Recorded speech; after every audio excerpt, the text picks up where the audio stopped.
Hi friends, మన చల్లపల్లి స్వరూపరాణి గారు రాసిన మిణుగురుల్లో కుల మత వర్గ పితృస్వామ్యాలతో పెనుగులాడిన మిణుగురుల కోసం ఆవిడ రాసిన 26 కథల్లో మనం ఇప్పుడు 25వ కథ వినబోతున్నాం. ఆమె విప్లవాన్ని కన్న తల్లి రాధిక. ఈమె హైదరాబాద్ సెంట్రల్ యూనివర్సిటీలో అధికారుల కుల వివక్ష వేధింపులకు దళిత విద్యార్థి రోహిత్ ఆత్మహత్య చేసుకోవడం, మేడిపండు సమాజపు ద్వంద్వ వైఖరిని మరోసారి చర్చకు పెట్టింది.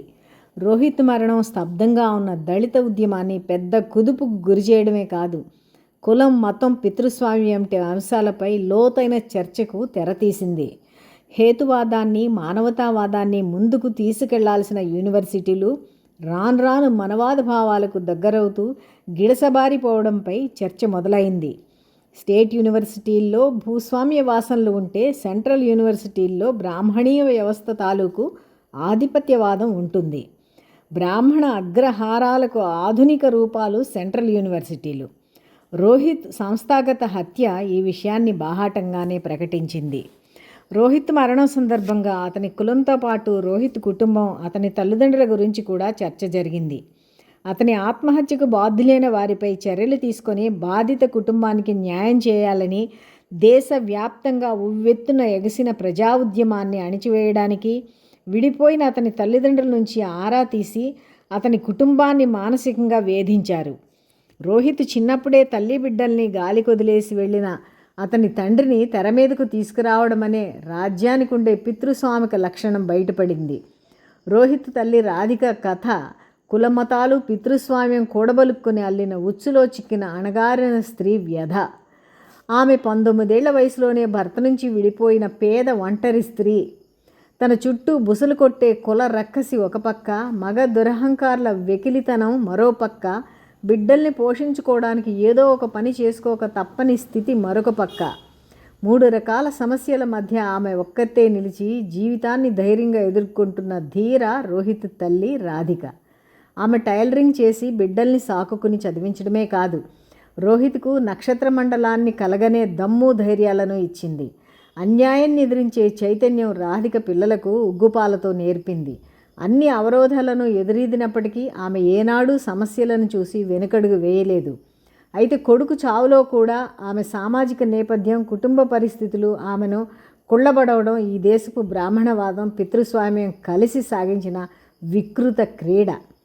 రాధిక ఎప్పుడు పుట్టిందో ఆమె తల్లిదండ్రులు ఎవరో తెలియదు. ఎక్కడి నుంచో వలస కూలీలుగా గుంటూరు వచ్చి ఊహ తెలియని తమ ఆడపిల్ల భారం వదిలించుకు వెళ్ళిన వారు ఆమె కన్నవారు. వారు వదిలి వెళ్ళగా రాధికను వడ్డెర కులస్తులు దగ్గరకు తీశారు. అప్పటికి వారికి 2 ఆడపిల్లలు, 2 మగపిల్లలు ఉన్నారు. వారిని రాధిక అమ్మ నాన్న అనే పిలుస్తుంది. రాధికను పెంచిన తల్లిదండ్రులు ఆమెను కన్నవారు మాల కులస్తులు అని చెబుతారు. వారి కన్నబిడ్డలకు రాధికకు స్పష్టమైన తేడా చూపించేవారు. తమ పిల్లలకు బాగా చదువులు చెప్పించి మంచి సంబంధాలు చూసి పెళ్లిళ్ళు చేశారు. రాధిక ఆ ఇంట్లో పని మనిషి కింద లెక్క. ఆమెను బడికి పంపలేదు. పొరుగున ఉండే దళిత కుటుంబం ఆమెను చదువుకోవడానికి ప్రోత్సహించింది. ఆ కుటుంబంలో కార్పొరేట్ ఉప్పలపాటి దీనమ్మ రాధికతో ప్రేమగా ఉండేది. ఆమె ప్రోత్సాహంతో రాధిక ప్రైవేటుగా చదువుకొని ఓపెన్ యూనివర్సిటీలో డిగ్రీ పరీక్షలు రాసింది. ఆమె రికార్డుల్లో రాధిక పుట్టిన తేదీ 1968 ఆగస్టు 7వ తారీఖు అని ఉంది. ఆమెను పెంచిన వారు రాధికకు యుక్త వయసు రాగానే గురజాలకు చెందిన తమ కులస్థుడు వేముల మణికుమార్తో వివాహం చేశారు. గురజాల్లో మణికుమార్ కుటుంబం ఆర్థికంగా కొంత వెసులుబాటు ఉన్నదే. వారికి ఊరిలో రైస్ మిల్లు ఉంది. ఉమ్మడి కుటుంబంలో రాధిక ఎంతో అణిగిమణిగి ఉండేది. ఇంటెడు చాకరు చేసేది. బావిలో నీరు తోడడం, అందరికీ కావలసిన సపర్యలు చేయడం వంటివి ఎన్ని చేసినా అత్తమామలు ఆమెని పని మనిషిలాగానే చూసేవారు. ఆమెను కులవ తక్కువదని, తల్లిదండ్రులు లేరని చులకనగా మాట్లాడేవారు.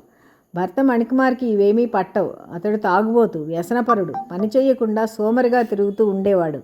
అయినదానికి కానిదానికి రాధికను బూతులు తిట్టి కొట్టేవాడు. ఆమెకు ఎవరూ లేరని అలుసుగా చూడడం అందరికీ అలవాటే. అతని ప్రవర్తనపై మణికుమార్ తల్లిదండ్రులకు నియంత్రణ లేదు. ఆమె ఎంత బాధపడుతున్నా పట్టించుకునేవారు కాదు.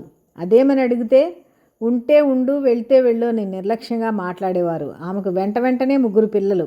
నీలిమ అనే పాప, 2 అబ్బాయిలు రోహిత్, రాజాలు పుట్టారు. పిల్లల్ని కూడా ఎవరూ దగ్గరికి తీసేవారు కాదు. మణికుమార్కి పిల్లలంటే ప్రేమ లేదు. వారి తృణీకార ధోరణికి రాధిక మనసు గాయపడింది. తను ఎవరికీ చెందని పని మనిషి అవ్వడం జీర్ణించుకోలేక తాగుబాతు భర్తను వదిలేసి గుంటూరు వచ్చింది. ఆమెను పెంచిన వారు మళ్ళీ తమకు ఉచితంగా ఒక పని మనిషి దొరికిందనుకున్నారు తప్ప ఆమె విషయం రాధిక భర్త అత్తమామలతో మాట్లాడి పరిస్థితిని చక్కబెట్టడానికి ముందుకు రాలేదు. భర్తతో తెగతెంపులు చేసుకుని వచ్చినప్పుడు రాధిక వయసు 19 సంవత్సరాలే. చిన్న కొడుకు రాజాకి అప్పుడు 4 నెలలు. 3 పిల్లలు తండ్రి ప్రేమను పొందలేదు. పిల్లల పెంపకం, వారి చదువుల గురించి రాధిక దిగులు పడేది. ఏం చేయాలో తోచని స్థితిలో టైలరింగ్ నేర్చుకుంది. అదే ఆమెకు జీవనాధారం అయ్యింది. ఆమె పిల్లలు రోహిత్ చక్రవర్తి, రాజాలకు ఆ పేర్లు పెట్టడంలో ఆమె ఆత్మగౌరవం, వారిని గొప్పగా రాజుల్లా చేయాలనే ఆమె ఆకాంక్ష ఉన్నాయి. మగపిల్లలిద్దరూ చదువులో చాకులు. ఆర్థిక ఇబ్బందులు, చాలీచాలని సౌకర్యాలతో గుంటూరు కొత్తపేటలో అగులు బొగులు జీవితం గడుపుతున్న రాధికపై భర్త మణికుమార్ ఒక కన్నేసి ఉంచేవాడు. మధ్య మధ్యలో గుంటూరు వచ్చి ఆమెని బండబూతులు తిట్టి కొట్టేవాడు. బజార్లో కనిపించినా నలుగురి ముందు పరాభవం చేసేవాడు. ఆమెకు ఇతర పురుషులతో లేనిపోని సంబంధాలు అంటగట్టేవాడు. ఈ పరిస్థితుల్లో రాధిక అతనిపై కోర్టులో విడాకుల కేసు చేసి చట్టపరంగా విడిపోయింది. ఆ తర్వాత అతని నుంచి దాడులు తగ్గి క్రమంగా మణికుమార్ సమాచారం కూడా కుటుంబానికి తెలియకుండా పోయింది. రోహిత్ చదువులో ఎప్పుడూ ముందుండేవాడు. కుటుంబ ఆర్థిక స్థితి, తల్లిపడే కష్టం తనకు తెలుసు కాబట్టి సెలవుల్లో పనిచేసి తన ఖర్చులకు వాడుకునేవాడు. ఎప్పుడూ బయటనే స్నేహితుల రూముల్లో గడిపేవాడు. విద్యార్థి సంఘాల్లో పనిచేసేవాడు. సెంట్రల్ యూనివర్సిటీలో చేరిన తర్వాత అక్కడి విద్యార్థి సంఘమైన అంబేద్కర్ స్టూడెంట్స్ అసోసియేషన్ కార్యక్రమాల్లో క్రియాశీలకంగా పనిచేసేవాడు. సైన్స్లో PhDకి చేరిన తర్వాత పరిశోధనకు గాను ఫెలోషిప్కు ఎంపికయ్యాడు. రోహిత్ తనకు వచ్చే డబ్బులో కొంత ఇంటికి పంపుతూ ఉండేవాడు. తమ్ముడు రాజా పాండిచ్చేరి సెంట్రల్ యూనివర్సిటీలో MSc చేసి హైదరాబాద్లో ఇంటర్న్షిప్ కోసం వచ్చి ఇల్లు తీసుకొని తల్లి రాధికను కూడా హైదరాబాద్ తీసుకొచ్చాడు.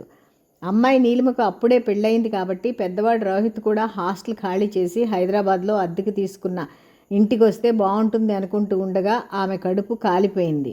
రోహిత్ 2016 జనవరి 17వ తేదీన హాస్టల్ గదిలో ఉరివేసుకుని ఆత్మహత్యకు పాల్పడ్డాడని తెలిసి రాధిక కుప్పకూలిపోయింది.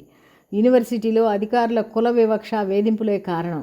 దీనికి తోడు బయట నుండి మతతత్వ పార్టీల అనుబంధ విద్యార్థి సంస్థల నాయకులు రోహిత్ను పొట్టబెట్టుకున్నారు అనేది అందరికీ తెలిసినా ఆ కేసును దళితులపై అత్యాచార వ్యతిరేక చట్ట పరిధి నుంచి తప్పించి బాధ్యులైన నేరస్తులను కాపాడడానికి రోహిత్ తల్లిదండ్రుల పుట్టుపూర్వోత్తరాలు తవ్వారు. చివరికి రోహిత్ పుట్టింది వడ్డెర కులస్తుడికి కాబట్టి అతడు షెడ్యూల్ కులస్తుడు కాదని SC/ST అత్యాచార నిరోధక చట్టం ప్రకారం నేరస్తులను విచారణ చేయవలసిన కేసును నీరుగార్చారు. రాధిక చెట్టంత కొడుకు రోహిత్ అకాల మరణానికి చింతించాలో తన పుట్టుపూర్వోత్తరాలు వెలికితీసి ఎన్నడూ కుటుంబానికి అండగా లేని భర్తను తెర మీదకు తీసుకొచ్చి అతని చేత తప్పుడు సాక్ష్యాలు చెప్పించి రోహిత్ను బలిగొన్న నేరస్తులకు శిక్ష పడకుండా చేసినందుకు బాధపడాలో తెలియని సంక్షోభంలో పడిపోయింది. రోహిత్ ఆత్మహత్య ఒక సంస్థాగత హత్య అని దేశవ్యాప్తంగా పెల్లుబికిన ప్రజల, విద్యార్థుల ఆందోళనలు ప్రభుత్వాలను కలవరపరిచాయి. విద్యార్థులు, ప్రజా సంఘాల నాయకులు చేసిన ప్రతి కార్యక్రమంలో రాధిక చిన్న కొడుకు రాజా పాల్గొన్నారు. ఆమె కేసు విషయంలో న్యాయం కోసం ఎంతో తిరిగింది. న్యాయం జరగకపోగా పోలీసులు, ప్రభుత్వాధికారులు ఆమె మీద రకరకాల బెదిరింపులకు పాల్పడారు. రాధిక తన కొడుకును పోగొట్టుకున్నా దేశంలో అణగారిన కులాల ప్రజల మీద, స్త్రీల మీద ఫాసిస్టు ప్రభుత్వాలు కొమ్ము కాసే దౌర్జన్యకారులు పేటరేగి చేస్తున్న అత్యాచారాలు, హత్యలు, భౌతిక దాడులకు వ్యతిరేకంగా జరుగుతున్న ప్రజా ఉద్యమాల్లో క్రియాశీలక భాగస్వామి అయ్యింది.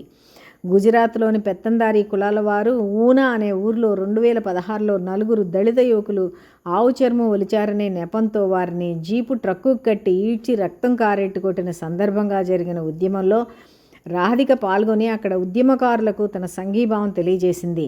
అలాగే ఎక్కడ అణగారిన ప్రజలపై అన్యాయపు దాడులు జరిగినా అక్కడకు వెళ్ళి బాధితులను పరామర్శించి రావడం జరుగుతోంది.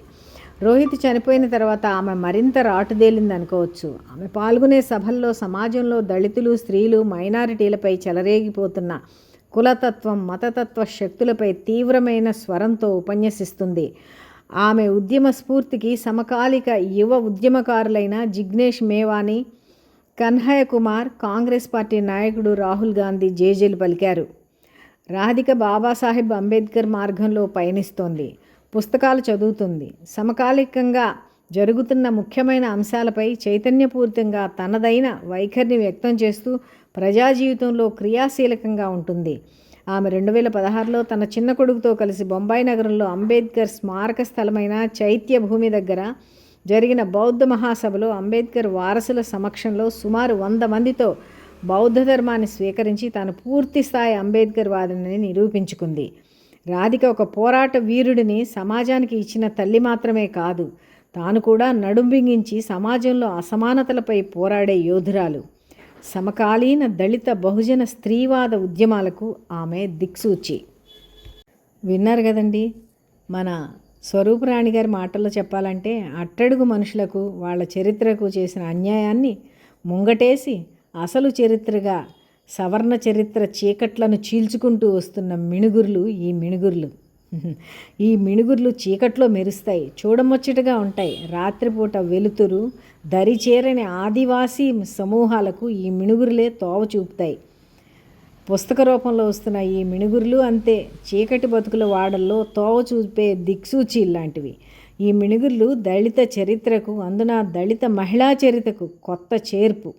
చరిత్ర చీకటి గదుల్లోకి తోవ చూపే మిణుగుర్లు ఇవన్నీ అంటున్నారు స్వరూపరాణి గారు. నిజమే కదండి, ఒక్కొక్కరి కథ ఒక్కొక్క అద్భుతమైన చరిత్ర అన్నమాట. నిజంగా ఇవందరూ ఒక్కసారైనా వినవలసిన చరిత్ర, వినడమే కాదు స్ఫూర్తి పొందవలసిన చరిత్రలు ఇవి. ఈ వీడియో మీకు నచ్చిందా? లైక్ చేయండి, కామెంట్ చేయండి, మీ ఫ్రెండ్స్కి కూడా షేర్ చేయండి, సబ్స్క్రైబ్ చేయడం మర్చిపోకండి. ఇంకో వీడియోతో మళ్ళీ కలుస్తాను. అంతవరకు సెలవు.